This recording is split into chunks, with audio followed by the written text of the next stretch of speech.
Welcome to today's deep dive, where we unpack the hidden forces that are basically shaping our world. I'm your host, and I am really excited to get into today's sources. And I'm your expert guide for the data side of things. hmm We really do have a fascinating set of materials to go through today. We really do. So I want to start with a bit of a thought experiment for you listening. If I handed you a blank map of the world right now, Hmm. and I asked you to point to the countries that will be the economic superpowers in the year 2080, what would you look for? I mean, I think most people would instinctively look for oil reserves. Right. Or maybe you'd look at who has the biggest military or who has the most lithium for batteries. Exactly. That is where most of us start. We look for commodities, we look for rocks and tanks. It's rocks, yeah. But there's a totally different map. If you look at a map of literacy rates among 15-year-old girls and you overlay that with a map of access to reproductive health care, You get a much clearer picture of the future. way clearer than you do looking at the stock market. It sounds counterintuitive All right. because we aren't really trained to think of demographics as destiny in that specific way. But that is exactly what we are unpacking today. Right. We are doing a deep dive into the source material around AP Human Geography, topic 2.8, which is women and demographic change. Which I have to be honest, sounds like a very dry academic title for something that is actually pretty explosive. It is dry on paper, Yeah. very dry, but the implications are massive. Yeah. The mission of this deep dive today is to show that female empowerment isn't just a social justice issue. I mean, it is, that certainly, sure. but it's also a mathematical engine. It's the engine that drives population growth, economic stability, and even the literal layout of our cities. So the core premise here is that if you, as a listener, want to know if the country is going to have a population explosion or a population collapse, you just need to look at the status of women in that society. Precisely. And we aren't talking about vague feelings here. Yeah. We are looking at a transition from what geographers call traditional roles to egalitarian roles. Okay, let's establish the baseline before we get into the mechanics of that. When we say traditional roles in a geographic context, are we just talking about the 1950s housewife archetype? It's deeper than that. In a strictly traditional demographic framework, a woman's social status is significantly lower than a man's. Okay. Her primary and often her sole value to the collective society is her ability to produce children and manage the domestic sphere. So no seat at the table, no checkbook, just cradle and kitchen, basically. In extreme cases, yes. But then you have the egalitarian model. Right. This is where women have legal and social equality. They have shared decision-making power in the home. And this is the really big one full participation in the public sectors of the economy and politics. And the argument in the sources is that moving from bucket A to bucket B is the single biggest driver of demographic change in history. It's the engine. Like I said, it's the engine, and there are three specific pistons in that engine. Okay. If you want to understand how a country creates a modern population structure, you have to look at education, employment, and healthcare. The big three. Let's start with education, because I feel like this is the one that gets thrown around the most in policy speeches. We always hear educate girls, change the world. Right. But why? What is the actual mechanism there? It essentially boils down to a phrase from the text that sums up the data perfectly. More books, less babies. Catchy. But is it really that linear? I mean, does reading a book just magically lower the birth rate? It is shockingly linear, actually, across almost every culture and continent. As years of female schooling go up, fertility rates go down. Wow. But to answer your question about why it happens to a few different mechanisms, the first one is just simple timing. It's the opportunity cost of time. Right, because if you're in a classroom, you aren't walking down the aisle. Exactly. In many traditional societies without education, a girl might be married off at 15 or 16. She starts having children immediately. Yeah. By the time she is 30, she might have 5 or 6 kids. That if she stays in school, If she stays in school to finish secondary education, she might not marry until 20.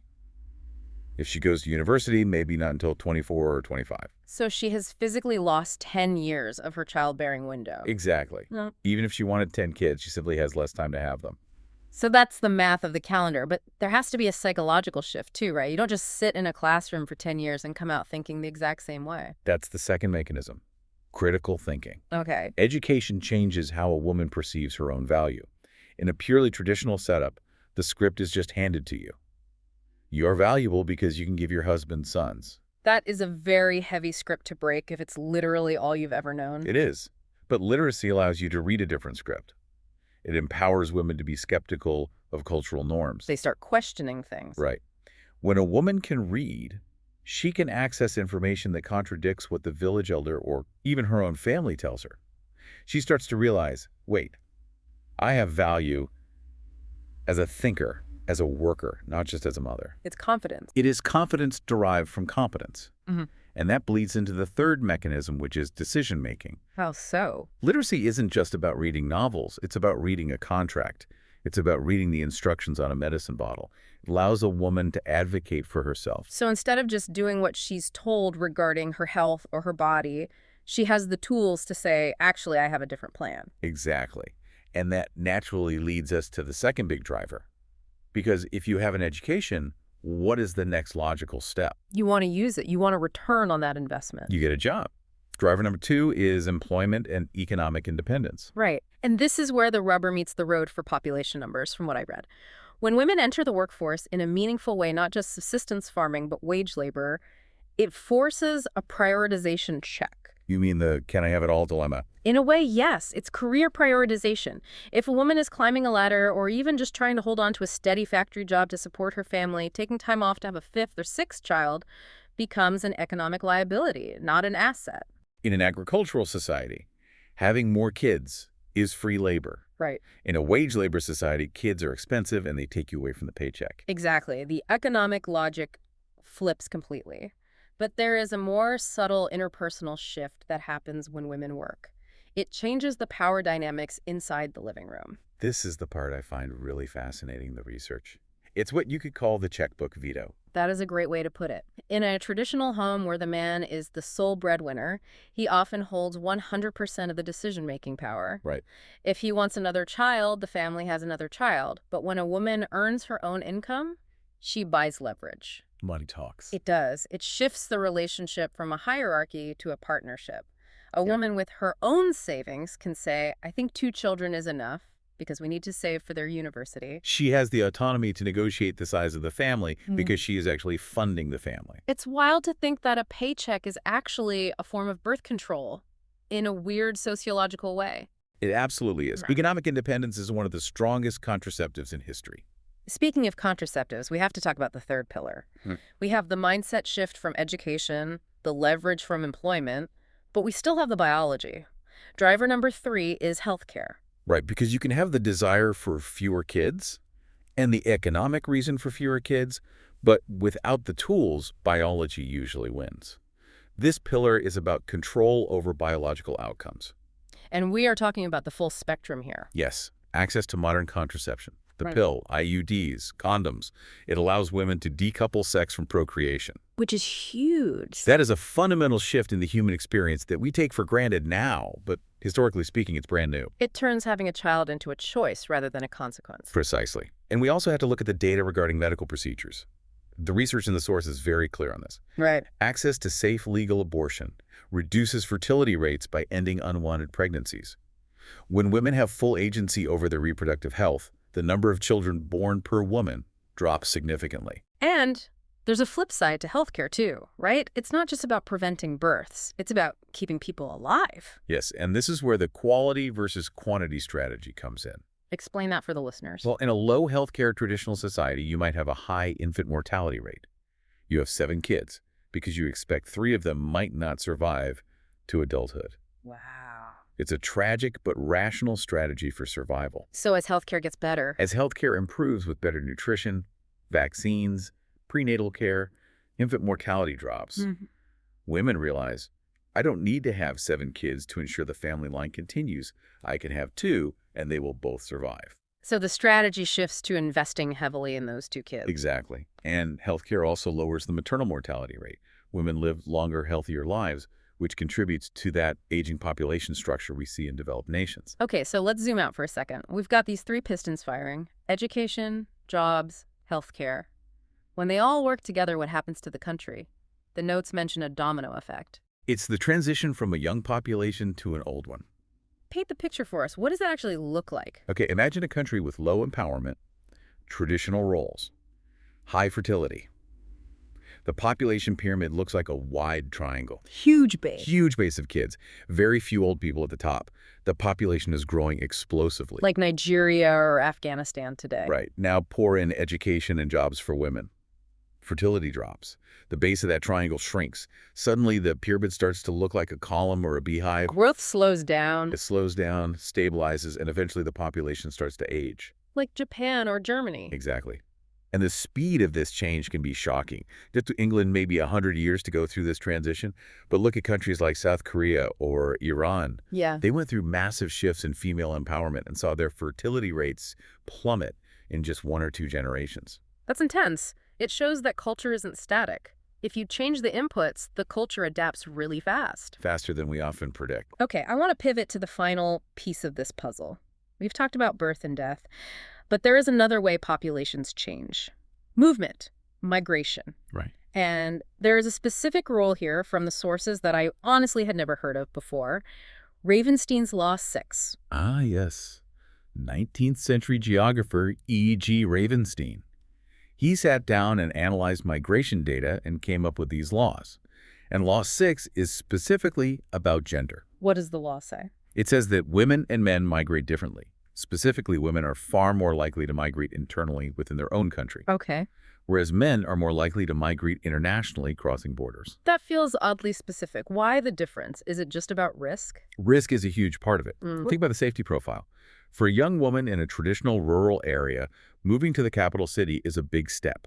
But she speaks the language, the laws are the same, and she might have extended family there. That makes sense. Crossing an international border involves legal threats, smugglers, physical danger. Families are often more willing to bet those risks on a son than a daughter. Okay, but why are the women moving internally? Where are they going? They're following the jobs we talked about earlier. This is the rural to urban flow. The move from the farm to the city. Exactly. And this is where we see the most massive demographic shift of the last 50 years. Look at China. Right. Since the 1980s, hundreds of millions of people moved from the countryside to the cities. A huge portion of that floating population were young women. Leaving the village to work in the factories of Shenzhen or the offices of Shanghai. And this creates a fascinating feedback loop. Because cities are different than villages. How so? I mean, beyond just the size. Cities are anonymous. In the village, everyone knows your business. The pressure to conform to traditional roles, to marry young, to have kids, is intense. Right, your whole family's watching you. Exactly. But in the city, you're just one of millions. You have autonomy. So the city itself acts as a liberator. It does. Urban areas are almost always more progressive. So a woman moves to the city for a job. She gets exposed to new ideas, new fashions, new independence. She delays marriage. She makes her own money. And then maybe she goes back to the village for New Year's and she looks different. She acts different. And the other girls in the village see that. They see that there is an alternative to the script. So migration doesn't just move people. It moves ideas. It accelerates that shift to egalitarian roles. It's like the bus ticket is a vehicle for social change. It absolutely is. So putting this all together, we started with this idea that you can predict the future by looking at the status of women. And I feel like the case is pretty closed on that based on the sources. The evidence is overwhelming. If you look at a country where women are gaining access to schools, where they are getting their own bank accounts, and where they can access health care, Yeah. you can mathematically predict that the country is going to stabilize, its economy is going to mature, and its population is going to age. And if you ignore those factors, let's say you're a policymaker and you just ignore this. If you ignore them, your planning is worthless. You can't build a pension system, you can't plan for new schools, you can't design a healthcare system if you don't understand these demographic shifts. So for everyone listening, next time you see a headline about falling birth rates or aging populations, don't just think of it as a random trend. Right. Trace it back to the source. Trace it back to the classroom where a girl is learning to read. Trace it back to the woman opening her first business. It's the butterfly effect, but on a global scale. And here's the final thought I'd love for the listeners to chew on. We often think of progress or feminism as something that happens in courtrooms or through protests. Laws are passed, policies change. Right, that's the standard narrative. But when we look at Ravenstein and the rural to urban shift, it makes me wonder, is the simple act of a woman packing a bag and moving to the city actually the most powerful feminist act of the modern era? Wow. Does that physical movement, voting with your feet to leave a traditional setting for a progressive one-change society faster than any law ever could. Yeah, that's going to stick with me. Is the migration pattern more powerful than the legislation? It's certainly worth thinking about. Well, on that note, we are going to wrap up this deep dive. Thank you for exploring the math behind the map with us today. Always a pleasure. And to you listening, keep asking questions and keep looking for those invisible connections. We'll see you on the next one.